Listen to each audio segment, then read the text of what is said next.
ጤና ይስጥልን ውድ ተመልካቾቻችን ከናሁ ቴሌቪዥን ለዕለተ ረቡዕ ምሽት መጋቢት 24 2017 ዓ.ም ከሀገር ቤትና ከባህር ማዶ ለሰዓቱ የተሰናዱ ስፖርታዊ ዜናዎቻችንን ከአሁን ሰዓት ጀምሮ ወደ እናንተ እናደርሳለን። ከዜናዎቹ ጋር ገዛኸኝ ዱላ ቆይታ አደርጋለሁ። አብራችሁኑ ነው።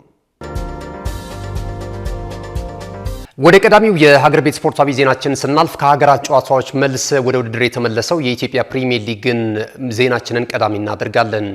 የኢትዮጵያ ፕሪሚየር ሊግ 2017 ዓ.ም የውድድር ዘመን የ23ኛ ሳምንት መርሃ ግብር ጨዋታዎች በዛሬው ዕለት ጅማሯቸውን አድርጓል። በሐዋሳ ስቴዲየም የመርሃ ግብሩ ቀጣይ ጨዋታዎች በነገው ዕለትም ቀጥለው የሚከናወኑ ሲሆን ወራጅ ቀጠና ስፍራ ላይ የሚገኘው ወልዋሎ አዲግራት ዩኒቨርሲቲ ከፋሲል ከተማ ጋራ ጠዋት 3:30 ላይ ጨዋታቸውን ያደርጋሉ። ወልዋሎ አዲግራት ዩኒቨርሲቲ በዚህ ሊግ ላይ ለመቆየት ጨዋታዎችን ማሸነፍ ይጠበቅበታል።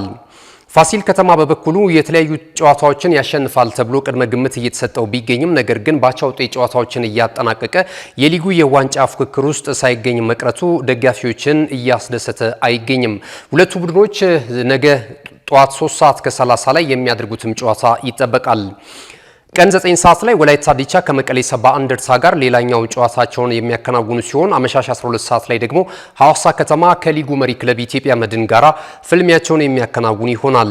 በዕለተ አርብ መቻል ከኢትዮጵያ ቡና 12 ሰዓት ላይ እንዲሁም ደግሞ በዕለተ ቅዳሜ ኢትዮጵያ ንግድ ባንክ ሲዳማ ቡና ቀን 9 ሰዓት፣ አርባ ምንጭ ከተማ ከኢትዮ ኤሌክትሪክ ደግሞ 12 ሰዓት አመሻሽ ላይ ጨዋታቸውን ያደርጋሉ። የሊጉን የደረጃ ሰንጠረዥ ስንመለከት ኢትዮጵያ መድን 41 ነጥቦችን ሰብስቦ በቀዳሚነት የሊጉን የደረጃ ሰንጠረዥ መራ የሚገኝ ሲሆን ባህር ዳር ከተማ፣ ኢትዮጵያ ቡና፣ ወልዋሎ፣ ወላይታ ዲቻ እንዲሁም ሀዲያ ሆሳዕና ተከታዩን ደረጃ ይዘውት እየተመለከትን እንገኛለን። የሊጉን የከፍተኛ ጎል አስቆጣሪነት ትራክ ደግሞ አህመድ ሁሴን ከአርባ ምንጭ ከነማ እንደዚሁ በቀዳሚነት እየመራ ይገኛል። ወደ ሌላኛው ስፖርታዊ ዜናችን ስናልፍ ደግሞ የኢትዮጵያ ከፍተኛ ሊግ እናገኛለን። የኢትዮጵያ ከፍተኛ ሊግ የ2017 ዓ.ም የውድድር ዘመን 24 ክለቦችን በሁለት ምድብ ከፍሎ እያፋለመ ይገኛል። አሁን ላይ እንግዲህ ወደ ኢትዮጵያ ፕሪሚየር ሊግ የሚያድጉም ክለቦች እየተለዩ ይገኛሉ። በተለይ በምድብ ሀ በሐዋሳ እየተከናወነ በሚገኘው ውድድር ላይ ሸገር ከተማ 4 ጨዋታዎች እየቀሩት ወደ ኢትዮጵያ ፕሪሚየር ሊግ ማደጉን ማረጋገጡም የሚታወስ ነው። አሁን ላይ ደግሞ ከከፍተኛ ሊጉ የሚወርዱ ክለቦችም እንደዚሁ ተለይተው እየታወቁ ይገኛሉ። ትላንት በነበረው ጨዋታ ደብረ ብርሃን ከተማን የገጠመው ዱራሜ ከተማ 2-2 በሆነ ውጤት መሸነፉን ተከትሎ ወደ አንደኛ ሊግ መውረዱን አረጋግጧል። ዱራሜ ከተማ በኢትዮጵያ ፕሪሚየር ሊግ ያለፈው ዓመት ተሳታፊ እንደነበር የሚታወስ ሲሆን አምና እንደገና ወደ ኢትዮጵያ ከፍተኛ ሊግ ወርዶ ዘንድሮ ደግሞ አነስተኛ ውጤትን በማስመዝገብ ገና 3 መርሃ ግብሮች እየቀሩት ወደ አንደኛ ሊግ መውረዱን እንደዚሁ ትላንትናው ዕለት ተረጋግጧል። ካከናወናቸው 19 ጨዋታዎችም 11 ነጥቦችን ብቻ በመያዝ ነው ከኢትዮጵያ ከፍተኛ ሊግ መውረዱን ያረጋገጠው ዱራሜ ከተማ። ወደ መጨረሻው የሀገር ቤት ስፖርታዊ ዜናችን ስናልፍ የቦክስ ስፖርት እናገኛለን። የኢትዮጵያ ቦክስ ፌዴሬሽን በየዓመቱ የሚያዘጋጀው የ2017 ዓ.ም የሁለተኛ ዙር የብሔራዊ ክለቦች ሻምፒዮና በዛሬው ዕለት በራስ ኃይሉ ስፖርት ማዕከል ጅማሮን አድርጓል። በመርሃ ግብሩ ላይ የሚከናወኑ ጨዋታዎች በነገው ዕለትም ቀጥለው ሲከናወኑ በሴቶች 50 ኪሎ ግራም የኢትዮጵያ ስፖርት አካዳሚዋ እስከዳር አባተ ከአዲስ አበባ ፖሊስ ስፖርት ክለብ ነጻነት ታምሩ ጋራ ውድድራቸውን የሚያከናውኑ ይሆናል። በዚሁ ኪሎ ግራም ደግሞ በእምነት ዮሐንስ ከኢትዮጵያ ስፖርት አካዳሚ እንዲሁም ደግሞ ወርቅነሽ ዋቅጅራ ከድሬዳዋ ከተማ ስፖርት ክለብ በዚሁ ኪሎ ግራም በሴቶች ውድድራቸውን የሚያከናውኑ ሲሆን በወንዶች በተመሳሳይ በ51 ኪሎ ግራም ኢብራሂም ከአዲስ አበባ ፖሊስ ስፖርት ክለብ እንደዚሁ የአብስራ ታደለ ደግሞ ከፌዴራል ማረሚያ ቤቶች ውድድራቸውን የሚያከናውኑ ይሆናል። በዚሁ ሰዓት ላይ በ67 ኪሎ ግራም ዘካሪያስ አብዲ ከድሬዳዋ ከተማ ስፖርት ክለብ እንዲሁም ደግሞ ይርነቃቸው ብርሃኑ ከኦሜላ ስፖርት ክለብ ውድድራቸውን የሚያከናውኑ ይሆናል። ውድድሩ በቀጣይም ቀጥለው የሚከናወኑ ሲሆን የስፖርት አፍቃሪው በራስ ኃይሉ ስፖርት ማዕከል እየተገኘ እነዚህን ውድድሮች እየተከታተለ ወጣት ቡጢኞችን እንዲያበረታታም የኢትዮጵያ ቦክስ ፌዴሬሽን ጥሪውን አቅርቧል። ካሽጎ በየትኛውም ዓለም ሆነው በማንኛውም ሰዓት ለወገኑ የሚደርሱበት ፈጣን የገንዘብ መላኪያ ተከፈተሎ።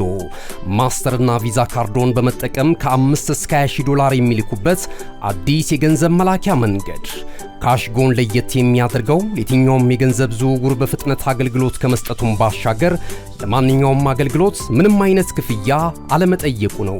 በሀገራችን ታሪክ ገንዘብን ከውጪ ወደ ሀገር ቤት በማስተላለፍ በመተግበሪያ መልክ አገልግሎት መስጠት የጀመረው የመጀመሪያው ሀገር በቀል የገንዘብ መላኪያ ዘዴ ካሽጎ ከ4500 በላይ ባሉ የባንክ ቅርንጫፎች አገልግሎት እየሰጠ ይገኛል። ገንዘቦን በሰኮንዶች ልዩነት ውስጥ ይፈልጉ በአካውንቶ ወይንም በእጆ ቆጥረው የሚወስዱበት ልዩ ዘዴ። በቅርቡ ሁሉንም ኢትዮጵያዊ ባለቤት ለማድረግ ጉዞ የጀመረው ካሽጎ ዛሬውኑ መተግበሪያውን በስልኮ ላይ በመጫን የአገልግሎቱ ተጠቃሚ ሆኑ። ፍጥነት መለያችን፣ ኢትዮጵያን መክፈቻችን፣ ካሽጎ ነው መላኪያችን። ካሽጎ የአዲሱ ትውልድ ከናሁ ቴሌቪዥን ስፖርታዊ ዜናዎቻችን እንደቀጠሉ ናቸው። ቀደም ሲል የሀገር ቤት ስፖርታዊ ዜናዎች ወደ እናንተ ደረሱ። ከዚህ ሰዓት ጀምረን ደግሞ የባህር ማዶ ስፖርታዊ ዜናዎቻችንን ነው ወደ እናንተ የምናደርሰው። የእንግሊዝ ፕሪሚየር ሊግን ቀዳሚ እናደርጋለን። ከሀገራት ጨዋታዎች በኋላ የተወዳጁ የእንግሊዝ ፕሪሚየር ሊግ በ30ኛ ሳምንት መርሃ ግብር በትላንትናው ዕለት ጅማሮን አድርጓል። ትላንት እንግዲህ አርሰናል ፉልሃምን ባስተናገደበት ጨዋታ 2-1 በሆነ ውጤቱን ያስመለከተን የእንግሊዝ ፕሪሚየር ሊግ ዛሬ ምሽት ደግሞ ተጠባቂ ጨዋታዎች እንደዚሁ የሚያስቀጥል ይሆናል። ዛሬ ምሽት 3:45 ላይ በኩል ተመሳሳይ ጊዜ 5 ጨዋታዎች የሚከናወኑ ይሆናል። በዚህም መሰረት ሳውዛምፕተን በሜዳው ክሪስታል ፓላስን የሚያስተናግድ ሲሆን በርንማውዝ እንደዚሁ በዚሁ ሰዓት ላይ በሜዳው ቫይታሊቲ ስቴዲየም ኢፕስዊች ታውንን የሚገጥም ይሆናል። ብራይተን ካስተን ቪላ፣ ኒውካስል ዩናይትድ ከብሬንፎርድ ሲቲ ጋር ጨዋታቸውን ሲያደርጉ በዘንድሮ ዓመት ከፍተኛ የውጤት ቀውስ ውስጥ የሚገኘው ማንቸስተር ሲቲ በሜዳው ኢትሃድ ደግሞ ሌስተር ሲቲን የሚያስተናግድ ይሆናል። ሌላኛው የሳምንቱ ታላቁ የመርሃ ግብሩ ጨዋታ በመርሲሳይድ ደርቢ የመርሲሳይዶቹን ሁለቱም ክለቦች የሚያገናኝ ይሆናል። በዚህም መሰረት የሊጉን የደረጃ ሰንጠረዥ በ70 ነጥቦች እየመራ የሚገኘው ሊቨርፑል በሜዳው አንፊልድ ሮድ ኤቨርተንን ምሽት 4 ሰዓት ሲል የሚያስተናግድ ይሆናል። አርሰናል ትላንትና ድል ማድረጉን ተከትሎ በሁለቱ ክለቦች መካከል ያለው የነጥብ ልዩነት ወደ 9 ዝቅ ማለቱ የሚታወስ ሲሆን የዛሬውን ጨዋታ በማሸነፍ ቀዮቹ የነጥብ ልዩነቱን ወደ 12 ዳግም ከፍ ለማድረግ ከፍተኛ ፍልሚያ ይጠብቃቸዋል። የሁለቱ ቡድኖች አስቀድሞ በመጀመሪያው ዙር ጨዋታ 2-2 በሆነ ውጤት መጠናቀቁ የሚታወስ ሲሆን በነገው ዕለትም ሌላኛው መርሃ ግብር ቀጥሎ የሚከናወን ይሆናል። ነገ ምሽት 4 ሰዓት ላይ በለንደን ደርቢ ቼልሲ በስታንፎርድ ብሪጅ እንደዚሁ ቶተንሃም ሆትስፐርስን የሚያስተናግድ ይሆናል። የሊጉን የደረጃ ሰንጠረዥ 70 ነጥቦችን የሰበሰበው ሊቨርፑል በቀዳሚነት ሲመራ፣ ትላንት ምሽት ድል የቀናው አርሰናል በ61 ነጥብ ሁለተኛ ደረጃ ላይ ተቀምጧል። ኖቲንግሃም ፎረስት፣ ቼልሲ እና ማንቸስተር ሲቲ፣ ኒውካስል ዩናይትድ፣ ብራይተን ተከታዩን ደረጃ በእንግሊዝ ፕሪሚየር ሊግ ይዘውት እየተመለከትን እንገኛለን። የስፔን ኮፓ ዴል ሬይ ግማሽ ፍጻሜ የመልስ ጨዋታዎች በትላንትናው ዕለት ጅማሯቸውን ያደረጉ ሲሆን በዛሬው ዕለትም አንድ ተጠባቂ ጨዋታ የሚከናወን ይሆናል። ትላንትና እንግዲህ ሪያል ማድሪድ ሪያል ሶሲዳድን በገጠመበት ጨዋታ 5-4 በሆነ ውጤት በማሸነፍ ወደ ፍጻሜው ማለፉን አረጋግጧል። ዛሬ የግማሽ ፍጻሜው ተጠባቂው ሌላኛው ጨዋታ ሲደረግ በዋንዳ ሜትሮፖሊታኖ ስቴዲየም አትሌቲኮ ማድሪድ ባርሴሎናን የሚያስተናግድ ይሆናል። በዚህ ጨዋታ ላይ አሸናፊ የሚሆነው ክለብ ሪያል ማድሪድን በፍጻሜው ጨዋታ ሜይ 26 የሚገጥም ይሆናል። በመጨረሻም የኮፓ ኢጣሊያን የግማሽ ፍጻሜ ጨዋታ እንመለከታለን። እንደዚሁ በተመሳሳይ በትላንትናው ዕለት ጅማሮውን አድርጓል። ትላንትና ቦሎኛ ከኢምፖሊ ያደረጉት ጨዋታ በቦሎኛ 3-0 አሸናፊነት ፍጻሜውን አግኝቷል። ይህንንም ተከትሎ ከረጅም ዓመታት በኋላ ቦሎኛ ጣሊያን ዋንጫ ወደ ፍጻሜው ማለፍ የቻለበትን ውጤት ነው ማስመዝገብ የቻለው። ዛሬ እንግዲህ የመጨረሻው ወደ ፍጻሜ ለማለፍ የሚደረገው ጨዋታ ይጠበቃል። ሁለቱን የሚላን ከተማ ተወካዮችን ኤስ ሚላን ከኢንተር ሚላን በሳንሲሮ የሚያገናኘው ጨዋታ ትልቅ ትኩረትን አግኝቷል። የሁለቱ ቡድኖች አሸናፊ በቀጣይ የፍጻሜ ጨዋታውን የሚያከናውን ይሆናል። የሴሪያውን የደረጃ ሰንጠረዥ በቀዳሚነት እየመራ የሚገኘው ኢንተር ሚላን ለይህንንም ጨዋታ የማሸነፍ ቅድመ ግምትን አግኝቷል።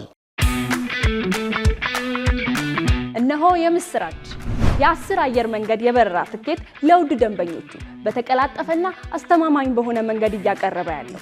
በዚህም በደንበኞቹ የተመሰገነው ጉዞጎ አሁን ደግሞ ተደራሽነቱን በማስፋት ተጨማሪ ባንኮችን በማካተት ለውድ ደንበኞቹ የበለጠ አስተማማኝ ለመሆን ችሏል። የጉዞጎን አፕሊኬሽን ከአፕ ስቶር ወይም ከፕላይ ስቶር በማውረድ የመነሻና የመድረሻ ከተማዎትን መርጠው ዋጋ አወዳድረው የሀገር ውስጥም ሆነ ዓለም አቀፍ በረራ ማድረግ ካሰቡ የበረራ ትኬቶን ክፍያ በአቅራቢያው በሚገኙ ባንኮች አንድም በአካል በመሄድ ወይም በኦንላይን የክፍያ አማራጮች ክፍያዎትን በመፈጸም የበረራ ትኬቶን በእጅ ያስገቡ። ከዚህም በተጨማሪ እንደ ሁል ጊዜው ወደ ጉዞጎ የጥሪ ማዕከላችን 7473 በመደወል ከሙሉ የበረራ መረጃ ጋር የ24 ሰዓት የትኬት አገልግሎት ማግኘት እንደሚችሉ ስናበስሮ በታላቅ ደስታ ነው። ለበረራዎ ጉዞጎ።